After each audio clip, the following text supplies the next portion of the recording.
Salut tout le monde, c'est Gemma. Bienvenue sur la 2CGM pour le 3e épisode de notre spécial goûter fait maison. On continue sur notre lancée simple mais efficace avec des madeleines marbrées. Un côté vanille, un côté chocolat, des madeleines version GM. Personne n'a oublié de s'abonner? Alors, c'est parti!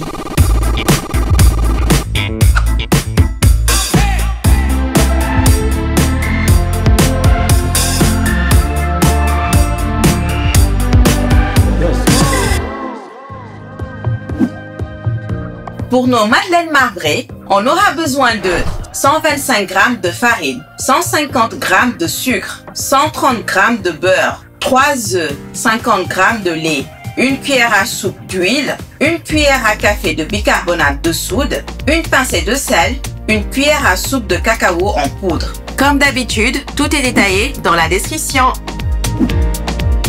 Je commence par faire fondre le beurre,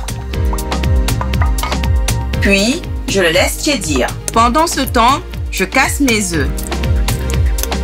J'ajoute la pincée de sel et le sucre. Et je fouette pour incorporer de l'air et rendre le mélange mousseux. On appelle ça blanchir les œufs. Je rajoute une cuillère à soupe d'huile neutre et je mixe à nouveau. Je mélange la farine avec le bicarbonate de soude, puis je le rajoute aux œufs blanchis. Je touille le tout. Je prends soin de racler la farine qui reste sur les bords du saladier. J'envoie mon beurre cheddar et 50 g de lait pour finir. Je mélange doucement pour ne pas que ça éclabousse partout.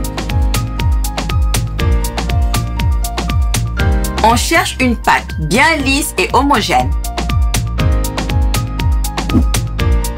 Je divise le résultat en deux parties à peu près égales. Utilisez une spatule ou maryse pour ne rien perdre.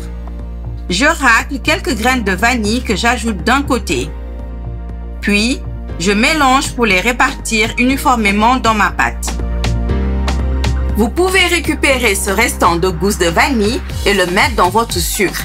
Ça le parfumera naturellement. J'envoie une cuillère de cacao pur en poudre de l'autre côté. Et je mélange à nouveau. La pâte va prendre une jolie couleur marron et un goût de cacao très intéressant. Je filme mes deux bols. Et direction le frigo.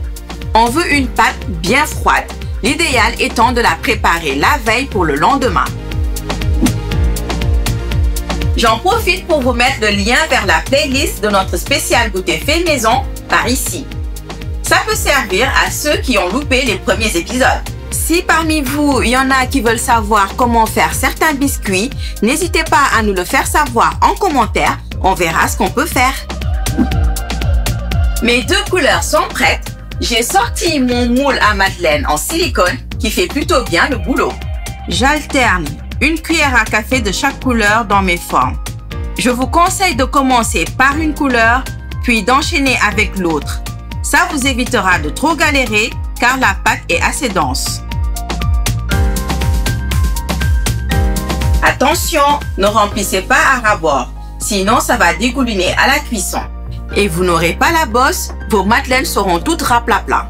J'ai préchauffé mon four à 220 degrés. On veut créer un choc thermique pour s'assurer d'avoir la bosse des madeleines.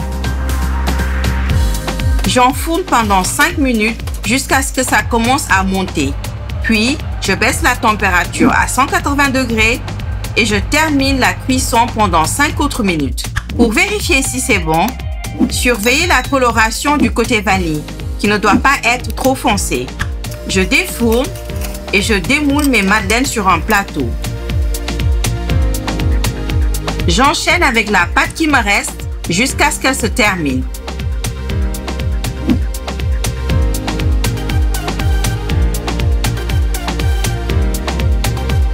Et voilà le résultat. Pour notre quantité de pâte, nous avons obtenu 40 madeleines. La bosse s'est formée naturellement pendant la cuisson. Elle donne sa forme caractéristique à la madeleine. Franchement, c'est tellement simple à faire Je ne veux plus voir personne aller en chercher au supermarché. En plus, ça vous évitera de manger des madeleines au goût de conservateur. À la semaine prochaine sur la 2CGM.